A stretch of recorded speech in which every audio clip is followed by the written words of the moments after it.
The timing of the countdown will be slightly different today. For Flight 1, we lit the engines and lifted off about 6 seconds later. For Flight 2, we aim to reduce that time by almost 2 seconds, shortening the period between engine start and liftoff. This will help reduce stress on the ground and the propulsion systems and improve the efficiency of the rocket. Now, right now, we're just inside T-minus 25 minutes to liftoff. The weather and winds are looking good. We haven't had any concerns there. The only issue we're working is getting the small boats out of the near range area in the offshore from Boca Chica Starbase. We do have the possibility of holding at T-minus 40 seconds as we're trying to get the last of the boats out of the safety area. Now, if for some reason we do not make our test flight today, we have a backup launch windows. This could be either 24 or 48 hours after today. It depends on how far we get into the countdown. But for now, everything's looking good as we've passed, coming up on the 24-minute mark. I'll hand it back to you, Kate and Shiva. Thanks, John. Now, that countdown is continuing to progress, so let's take a look at and get more familiar with the vehicle there on your screen. Starship is the world's most powerful launch vehicle. It's currently currently with about twice the thrust of the Saturn V rocket, and with future engine upgrades, it will be 3 times more powerful. Those future improvements will allow Starship to carry 150 to 250 metric tons to orbit. Now, for reference, Falcon 9's heaviest payload to date is about 17 metric tons. So we're talking about an order of magnitude more with Starship in terms of payload capability. And that matters because the amount of mass that we're able to launch per rocket is crucial to ultimately creating a self-sustaining city on Mars. Now, let's talk a little bit about how tall the vehicle is. The Super Heavy booster alone stands about 70 meters tall, and that's about the same height as a fully integrated Falcon 9. The height of Starship on top of it is comparable to that of the Statue of Liberty. But of course, the most technical length unit is that of Godzilla's, and we can confidently say that the fully stacked Starship and Super Heavy is at least 1 Mechagodzilla tall. It just so happens that we refer to the launch and catch tower at Starbase as the Mechazilla from the Godzilla movie, and you could see from that that the resemblance is quite uncanny. Very, very uncanny. Now, the first stage, also known as the booster or Super Heavy, has a diameter roughly 2.5 times that of Falcon 9, and with 33 much larger engines. More engines means more power to deliver a massive amount of cargo to space. Amazing view here. This is a view that we don't have on our Falcon 9 missions. This is a view looking up under the Super Heavy booster. I love the shot. We can see all 33 engines there.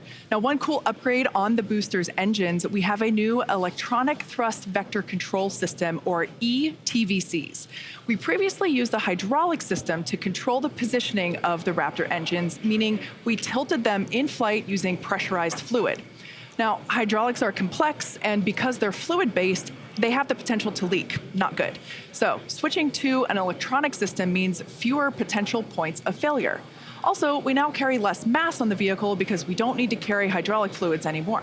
So good news all around. Now, the electric system has lots of benefits on its own. It only takes 30 minutes to activate for flight. It doesn't consume resources when inactive, and they allow for regenerative charging like a Tesla battery. Yeah, all great things when you're trying to rapidly reuse a vehicle. Now, moving up, Starship is designed for vertical takeoff and landing on any hard surface. That's opposed to taking off and landing on a runway like aircraft do. And that's important because there are no runways on the Moon and Mars. The ship features 6 Raptor engines, 3 of which are sea level, and 3 of which are vacuum engines with an expanded nozzle, which makes them optimized to operate in the vacuum of space. The ship, at the top of the ship is featured with 4 flaps as well. This is a shot actually of the top of the booster where we can see the hot stage portion and the 4 grid fins. Now, those flaps on the ship portion help aerodynamically control the vehicle's attitude during atmospheric reentry and flight, and will enable us to do precise landings. The body of Starship is also wrapped in a heat shield that's made up of 18,000 hexagonal ceramic tiles. You can see them wrapping around the top of the nose here and here in this shot of the flaps. Now, those tiles are designed to insulate the vehicle during atmospheric entry, where the temperatures can get as high as 1,500 degrees Celsius. And one of our test objectives today is to verify how those systems perform during reentry. Yeah, now as Shiva mentioned, there between the ship and the booster, basically the top of the booster, between those two stages, that's our new hot stage, critical for our new separation technique. As we talked about earlier, we are constantly learning and upgrading the vehicle after we test. Now, this is a pretty exciting first for our team, as hot staging has never before been used as part of a reusable space transportation system, let alone on a rocket with the size and power of Starship. Hot staging is a significant change from Flight 1, and we're really hoping to gather data on it during this highly dynamic phase of flight, and that is, once again, assuming that we even make it that far. Now, of course, let's take a closer look at what we expect hot staging to look like. Now, it occurs at about liftoff plus 2.5 minutes. At that point, the booster will shut down most of its 33 engines, leaving just 3 running, and the ship will ignite all 6 of its engines. Clamps will release, and then the ship will thrust away from the booster. Now, this is the first in-flight test of the heat shield on the top of the booster and the bottom of the ship, and of course, the first in-flight test of hot staging, and we're hoping to gather a ton of data on it today. Yeah. Now, stage separation by hot staging is somewhat uncommon in spaceflight, but it has been done before. However, today will mark the first time that a reusable space transportation system is attempting it. The Titan program did hot staging quite successfully in the early 1960s, but they were not concerned with reuse, so there was no issue when the Titan first stage took considerable damage upon ignition of the second stage engine.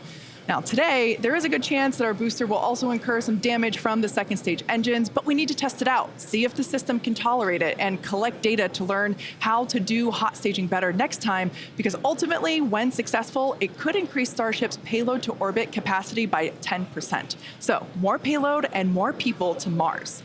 Hot staging also helps us maximize the vehicle's performance by leaving those 3 first stage engines on, so gravity can't rob us of precious velocity, or at least not as much of it. Hot staging also helps to ensure the ship's liquid propellants are at the bottom of the prop tanks, which is where we need that propellant to be in order to quickly light the ship's engines.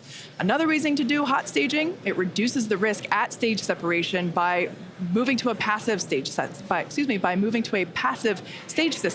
deleting parts and simplifying, meaning physics is going to be doing most of the work instead of mechanical parts that would otherwise be pushing the 2 stages away from each other. That's a great summary, Kate. And of course, this required design changes from Flight 1. The most notable of which is the interstage here. So on Flight 1, that interstage was completely enclosed. But for hot staging, the interstage portion between the booster and the ship is going to see dramatic increases in pressure and temperature.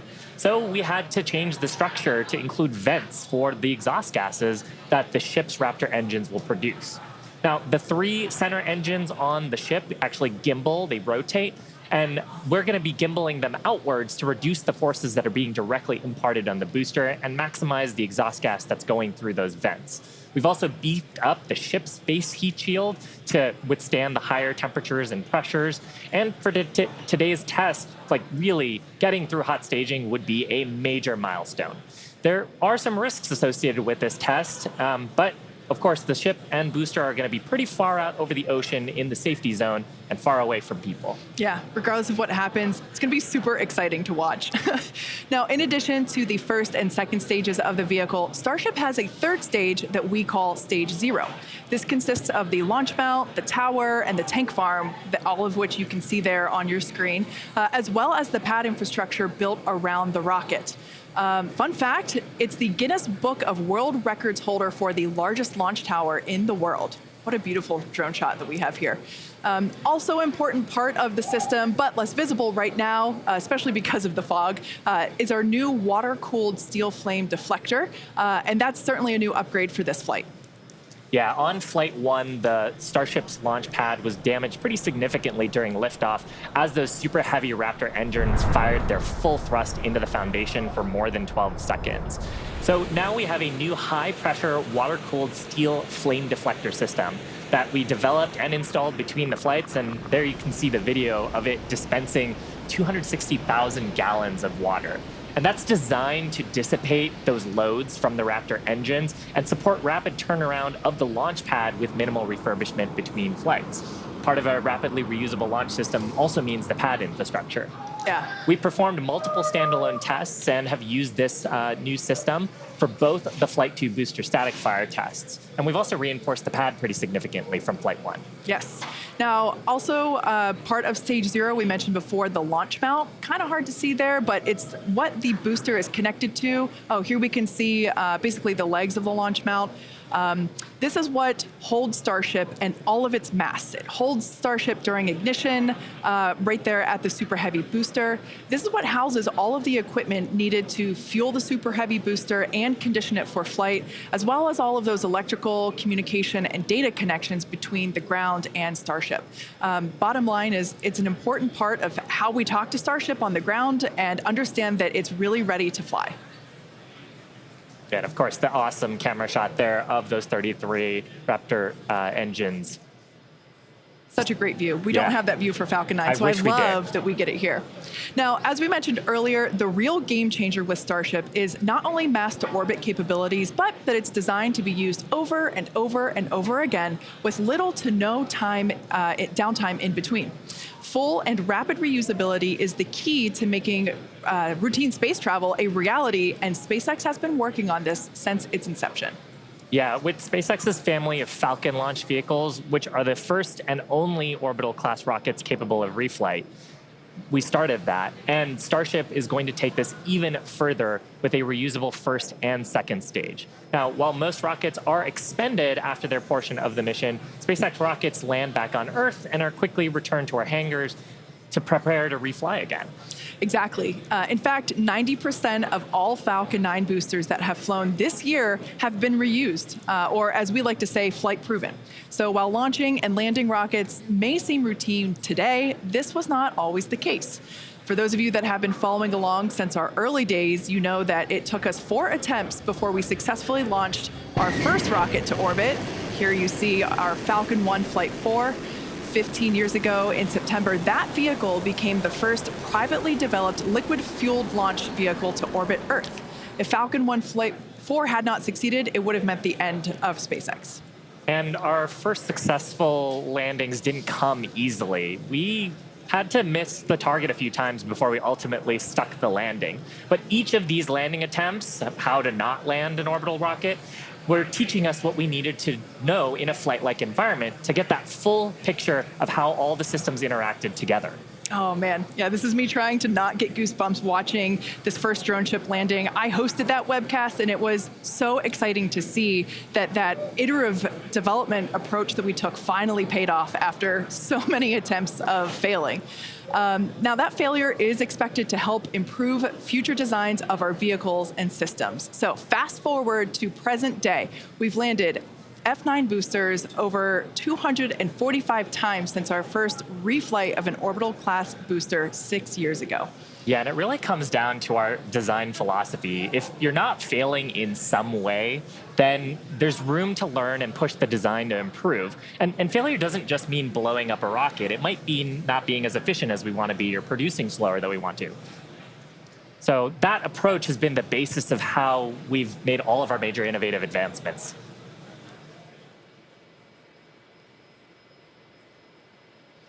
All right, now Falcon 9 has certainly come a long way, and Starship will too. But as a reminder, today is a test. We really hope to get to stage separation, but any data received will help us improve.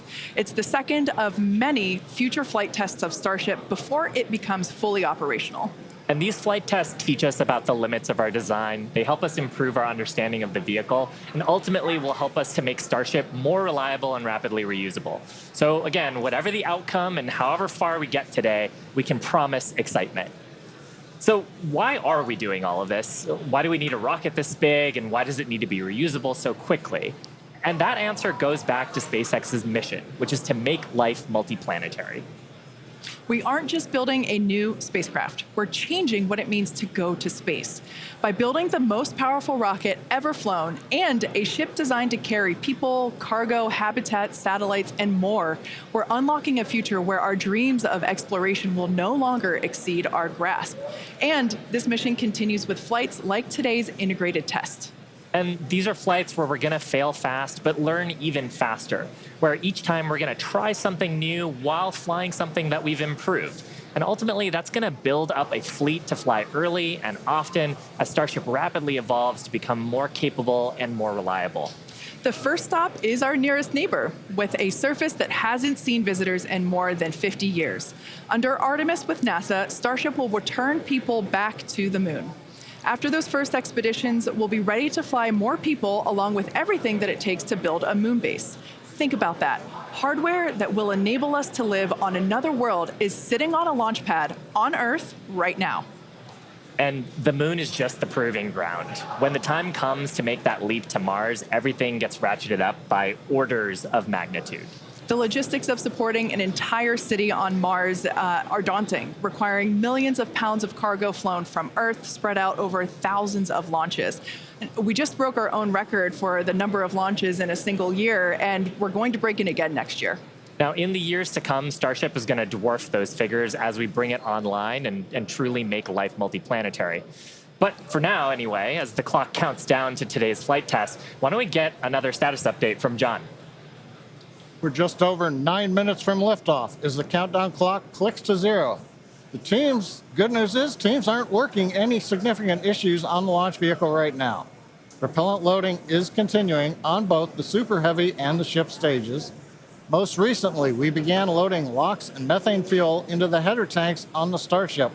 And on the graphic on the left side of the screen, you can see up in the nose of the second stage, what we call Starship, are those 2 header tanks for fuel and liquid oxygen.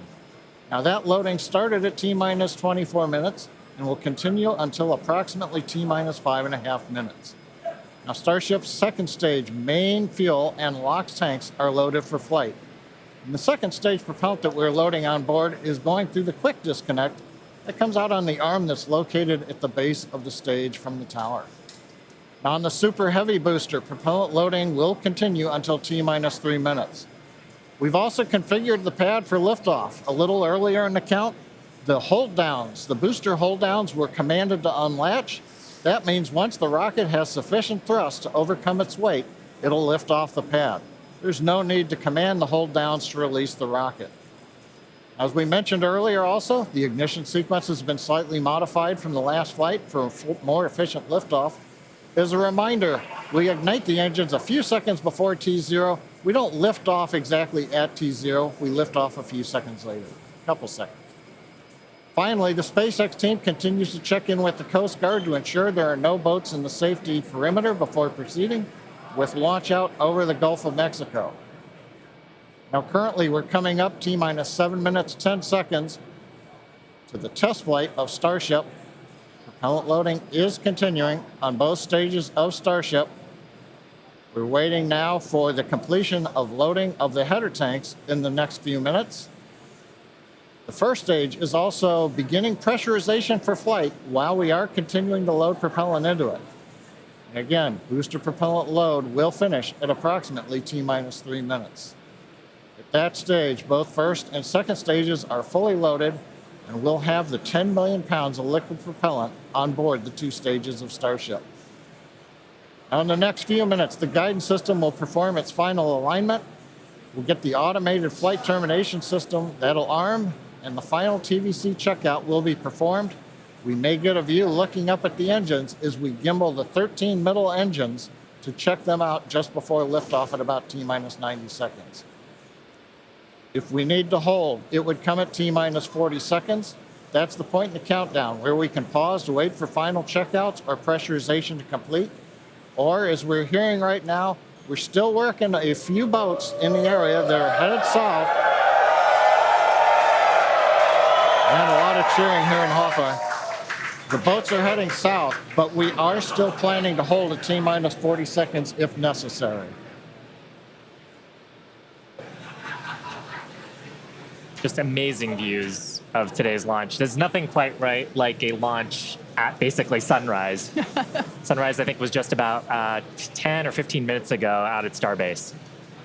Yeah, these views are just incredible. Couldn't ask for a more beautiful day to attempt a test flight here.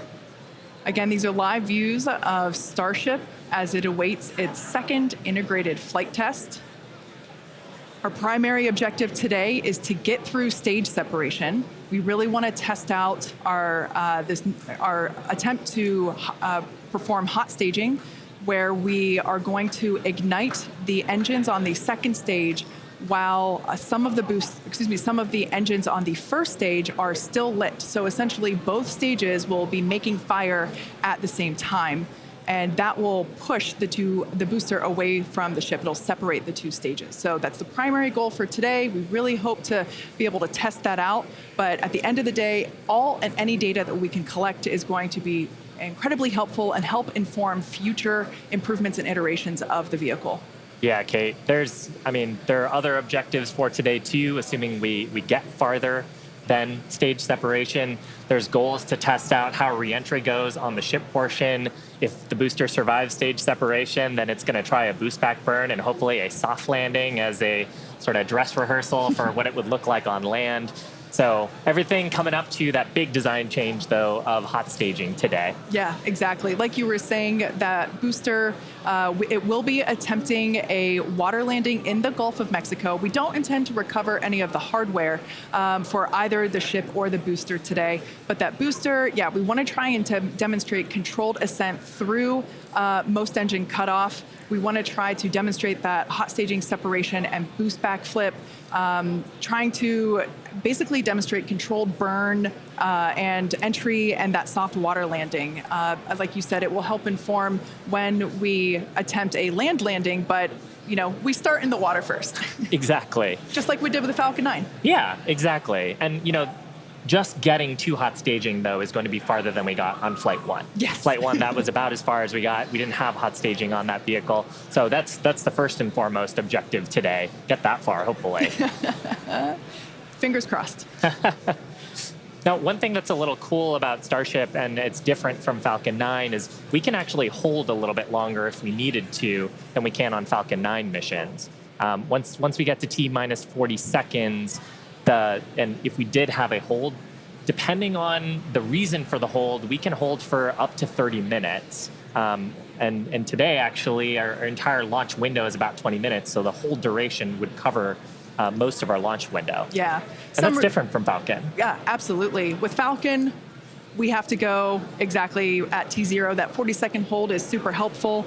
If we need to, for example, we need more time to pressurize the COPVs for flight levels. Perhaps fuel. If the engineers just need to look at some of the data, see how engines are performing or the avionics. Exactly. Those checkouts, being able to have the opportunity to top off the fuel or LOX if it's not fully loaded. And, we might want to just take a few more minutes for that. So that T-minus 40-second hold can be really helpful. But we don't have that option on Falcon. So it's a little bit different here. We're just inside T-minus 2 minutes and counting. The good news right now we're hearing it doesn't look like we're going to need to hold a T-minus 40 second as the boats are clearing out of the way.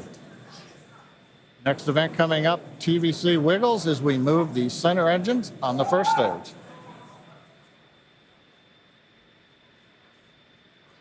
You can see maybe just a little bit there. 90 seconds, wiggles are underway as we're checking out the first stage.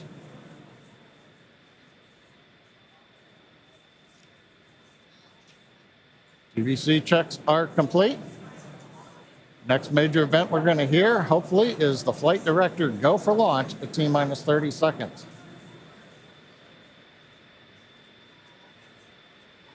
As we're coming up on T-minus 1 minute, when we get to T-minus 40 seconds, we'll just listen in.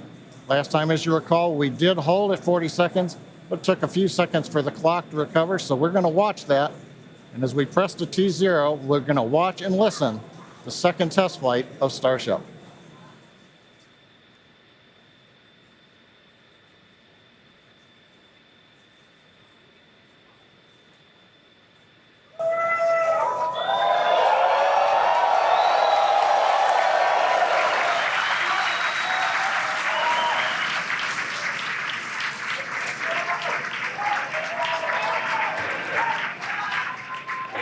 T-minus 30 seconds.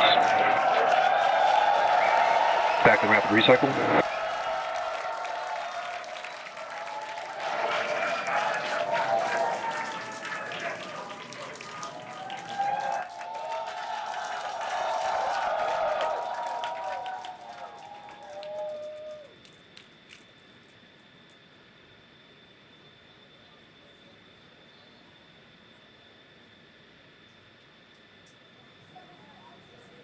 Back at Hawthorne, we're at T-minus 40 seconds in holding. We had a rapid recycle. We've not heard anything over the countdown net as the team works both first and second stages. We're going to monitor the nets here for a minute.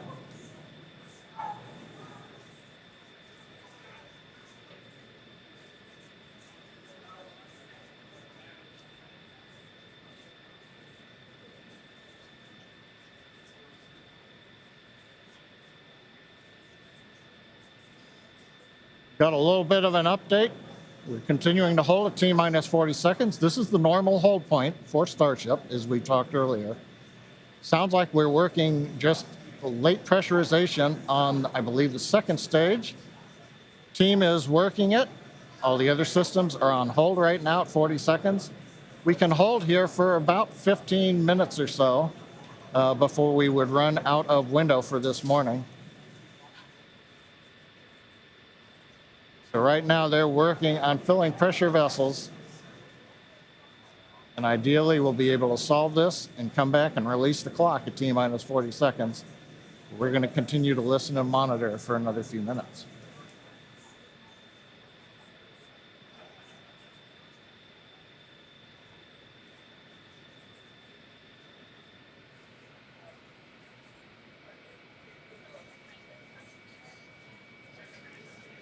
And it's worth mentioning here that don't go away. We are holding at T-minus 40 seconds, but once the teams have resolved and see the data that they want to see, the clock can restart straight away, and it'll start ticking down from T-minus 40 again, all towards liftoff. Yeah, exactly. Now, while we do have the ability to hold for up to 30 minutes, we only have a 20-minute launch window, so don't go away, don't change the channel. And just like Shiva said, we can restart that clock, and there it is. And there it goes. Clock is rolling. T-minus 30 seconds.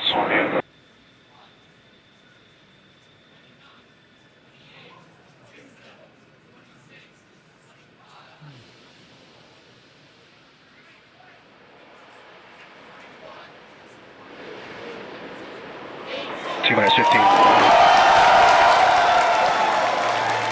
10, 9, 8, 7, 6, 5, 4, 3, 2, 1.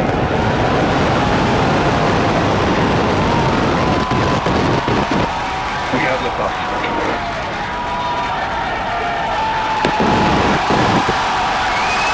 Vehicle pitching downrange.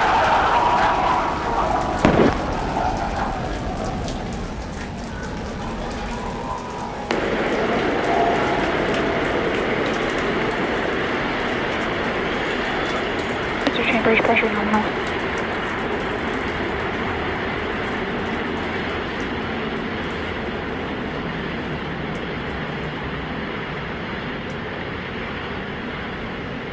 We are T-plus 40 seconds into the flight of Starship. 33 Raptor engines powering the first stage. Power and telemetry nominal. We've heard power and telemetry nominal call out. We're heading downrange over the Gulf of Mexico.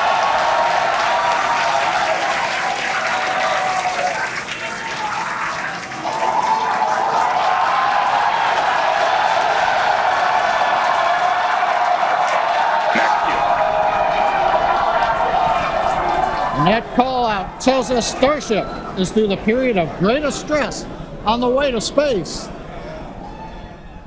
Now the next major event is hot staging in just over 90 seconds from now.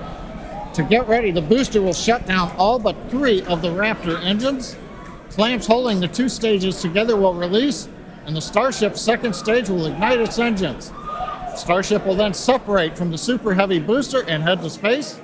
And at the same time, the 3 engines that are still firing on Super Heavy will flip the booster around. 10 more engines will ignite for the boost back burn. putting the first stage on path for a splashdown in the Gulf of Mexico.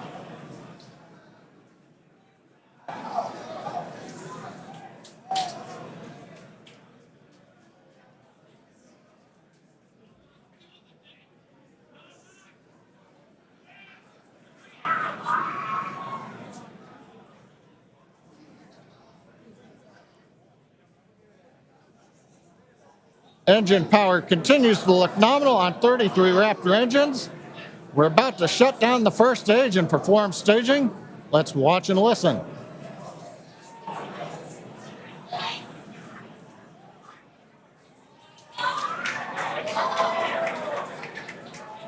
And acquisition of signal Houston and New Orleans. Booster engine cut off.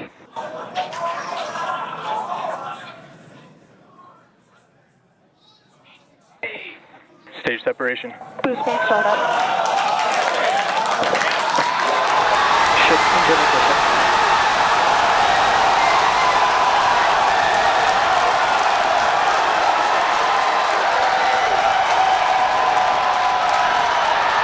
You're hearing the cheering. The first ever successful hot stage for SpaceX's Starship. Incredible views of our Super Heavy booster. And as you can see, the Super Heavy booster has just experienced a rapid, unscheduled disassembly. However, our ship is still underway with Ship all avionics, six. power and telemetry nominal. And we just heard there, ship avionics, power and telemetry nominal. All six engines are lit, as you can see from the GUI there at the bottom right-hand side of your screen. Now, we did know that the that hot staging was going to be incredibly dynamic.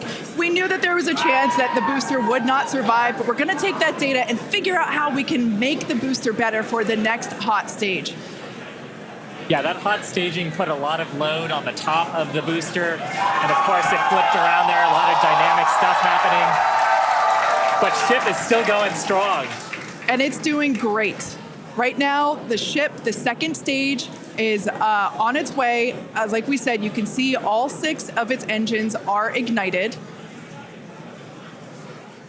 The next major milestone for the ship will be the shutdown of those engines, or SECO, second engine cutoff, which if you follow our Falcon 9 launches, familiar terminology there.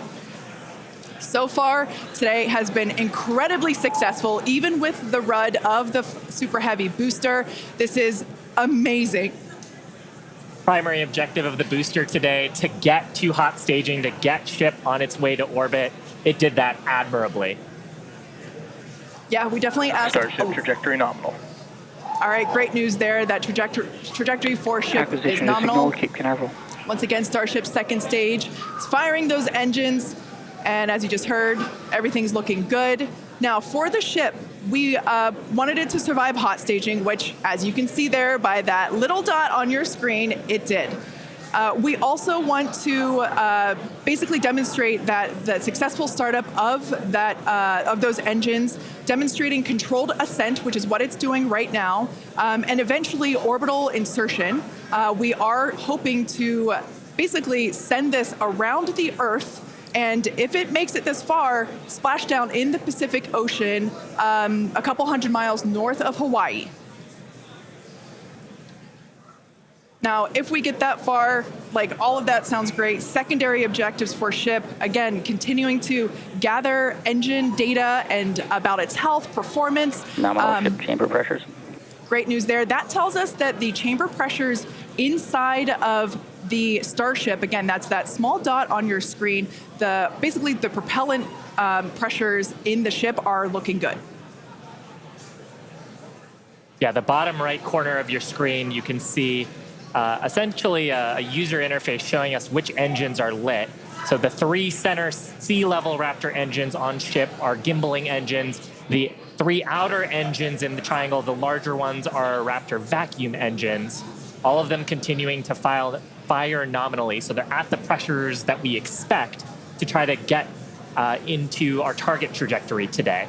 Yeah. And we're not targeting orbit today. We're targeting almost orbit today. That's very intentional as part of the mission design. The goal is to get to a thrust profile similar to what we would need for orbit, but also And to get expected to loss the of energy signal, levels Houston. that the ship would need to dissipate for re-entry.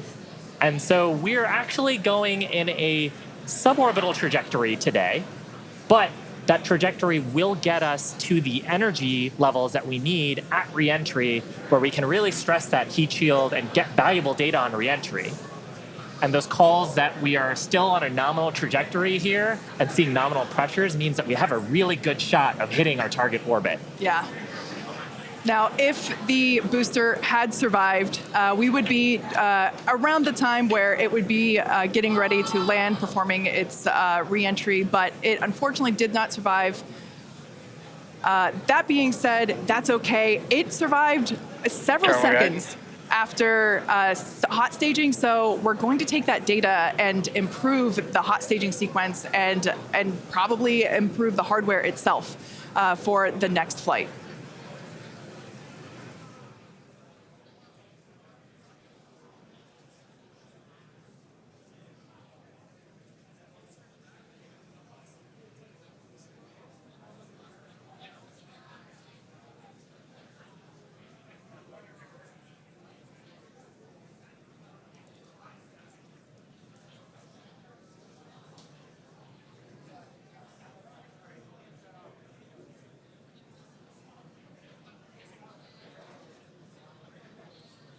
They're standing by for a call out here.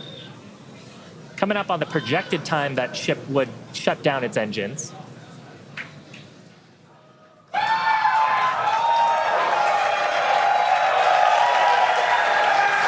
As you can tell by the excitement from the crowd here at Mission Control Center in Hawthorne, there's a great view of our Star Command Center. That's our control center at Starbase Texas.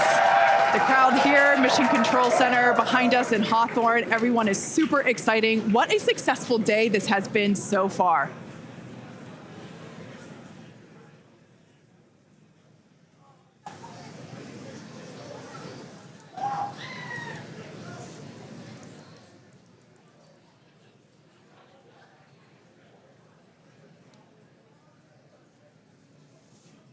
And I mean, up to this point, major successful milestones through hot staging, which was the big objective today.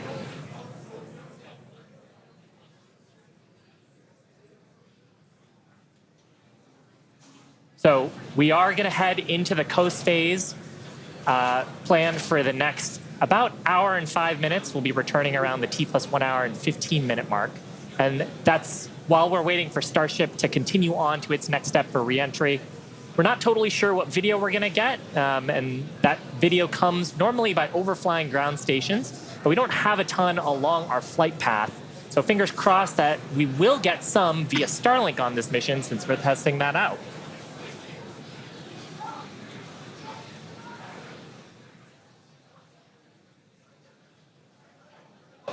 And also give us a moment. We are hearing some chatter on the net, so we're going to try to parse that for you.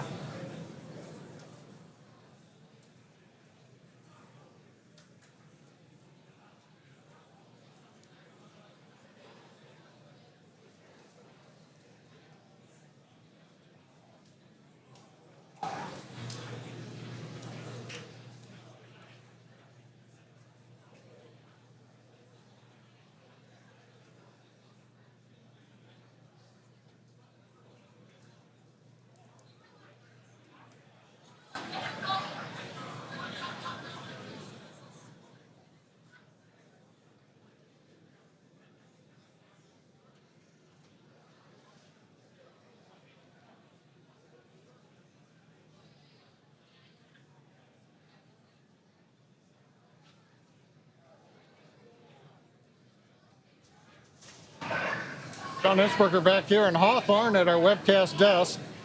We have lost the data from the second stage.